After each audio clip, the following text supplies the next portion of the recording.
So today I wish to facilitate you deepening your experience of this inseparability, of this oneness. So first of all, question to y'all. Where does everything meet? Just imagine creation for a moment as this infinite field of possibilities, potential experiences, different points of view, different images, different sensations, different configurations of energy, as I call it sometimes, different configurations of creation. There is infinite, endless things we can't even imagine that exist. Anything that can exist, will exist, and does exist already, timelessly so. So out of that field of infinite experiences, where would you say does every experience meet? What does every single one experience have in common with every other experience, no matter how different experience A is from experience B? What does it share? What's the one common point of contact? Consciousness. Can you see that? We've never experienced creation apart from it being an experience. We don't know if creation exists apart from experiences. And we know for sure that experiences do not exist outside of consciousness. We've never had an experience without consciousness, and we've never known creation without an experience. In other words, every point of contact, every point in creation is actually consciousness, meets in consciousness. And what are you? Are you conscious of my words right now? Are you conscious of my presence here? Whether you try to focus on it or not, is there not an effortlessness, an effortless cognizance that recognizes this moment and this moment and this moment? So who is the contact person for all of creation? You, consciousness. The one being, which is also you. You are, as an individual, an individualized expression or portion of this all that is consciousness. So true entanglement is to realize that the all that isness is actually but one being. We can talk about particles, we can talk about the science of it, and again, that's magnificent, I love that. However, what it truly means to me and what's the deepest, most profound state of that abundant knowingness, of that unlocking that love, unlocking that inseparability, so that you can gaze upon existence and know that it is yourself. To feel safe for the first time ever, perhaps, to feel safe in this universe because you know, you feel experientially that all that you see, all that you can ever run into, whatever the experience will ever going to be, bad, good, positive, negative, it's going to be more of yourself.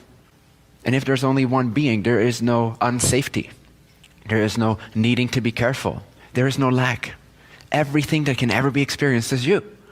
There's no lack. So true entanglement is to me, is the experiential understanding that all that is but one being.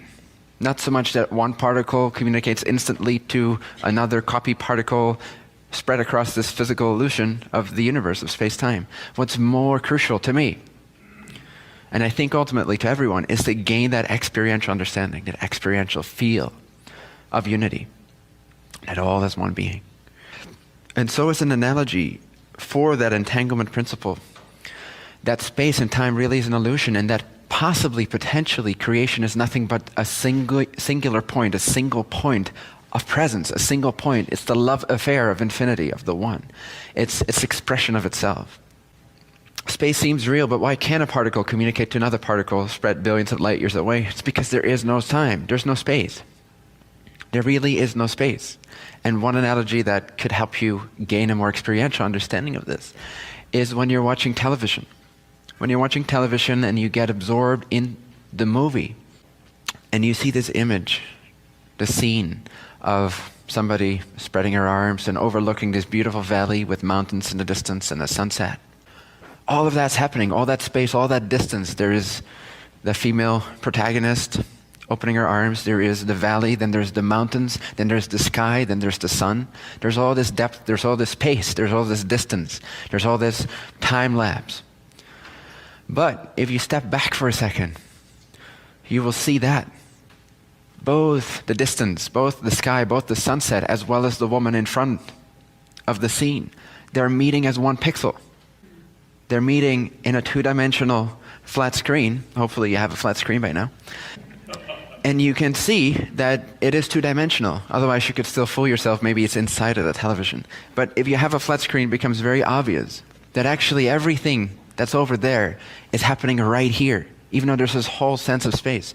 And especially if you put on your 3D glasses, hopefully you have a 3D TV by now, and it pops out, it's still originating from this one point, this one pixel. Now in this example, it still has a surface, it's still two-dimensional, but now imagine just collapsing that television. And soon we'll have holographic features that just come out of a single point. And there's this whole 3D experience. And I'm sure to an extent that has already been created. But so everything originates from this singular point. Everything that seems to appear as space, distance, and time can communicate instantly because it's all part of the same television, part of the same pixel, part of the same being. So there is no particle billions of light years away. It's right here. It's in the meeting point. It is in consciousness, which is you. And that's where it becomes beautiful, because if you are the consciousness, if you are the meeting point of all that is, what does that mean? That means you have access to infinite abundance. And by abundance, make no mistake, I don't mean money. I don't mean bank account. By abundance, I mean this feeling of love, this feeling of bliss, this feeling of being overwhelmingly inseparable from all that is. Feeling like there is no place you cannot go where you're not going to be met by a friendly face, by friendly energy, by an inseparable energy, by yourself.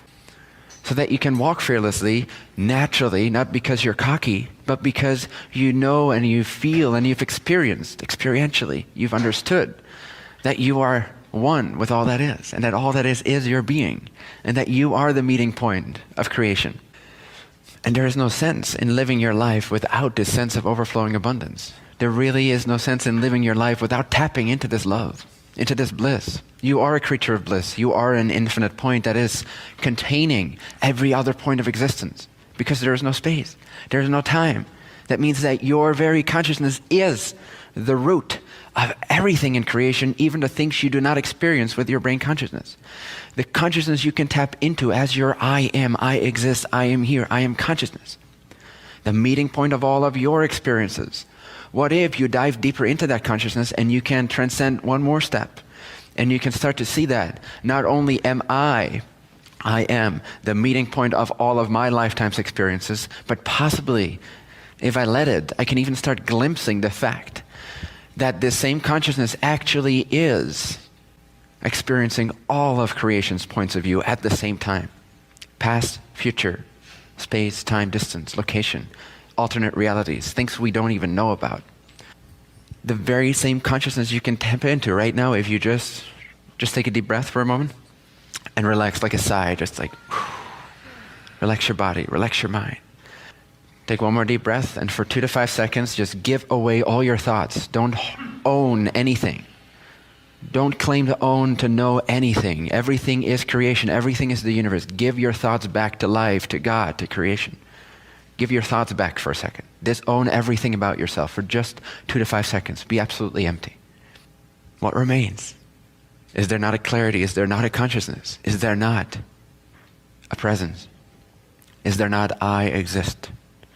Consciousness, God, existence, existing right there, right in front of your eyes, right, recognizing itself through your vehicle, through your individuality. It is the absolute consciousness recognizing itself when you take a break for 2 to 5 seconds, 12 times a day. It's all it takes to become enlightened.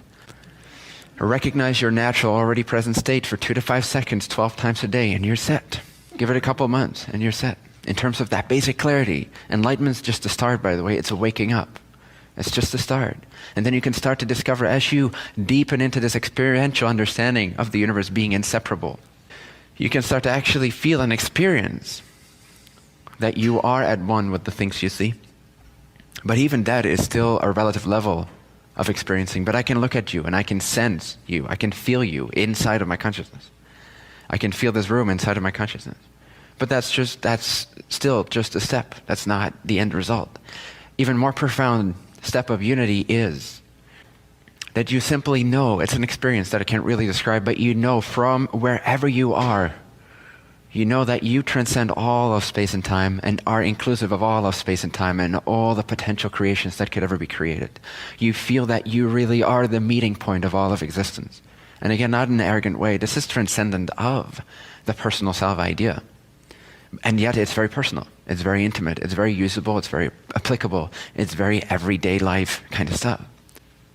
So just for a moment also to get into that sense of entanglement, Entanglement, therefore, is nothing but the realization that everything has but one meeting point, that everything is but one being, and that you are not separate from that being. In fact, you are that being. You are the single being that occupies vastness. You are the only being that occupies infinity. You are the only being out of which all of creation is created. That is true entanglement. That is the experiential realization of it. And so why not open your heart? Why not start meeting people as another projection of this one light that you are? And see what happens. It will drop your boundaries. It will make you fearless in a very natural, harmonious way. It will make you naturally loving and compassionate, and yet clear and wise and discerning at the same time. It gives you access to a wisdom you could not previously access. All because you're gaining a deeper blissful state of understanding yourself. A more transcendent state. There is no space, there is no time, there's no limitation. You are everywhere, all at once.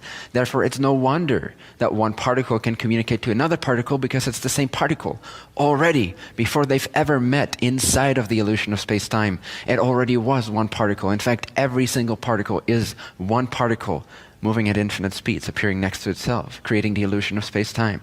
It's one being, one light that created all that is.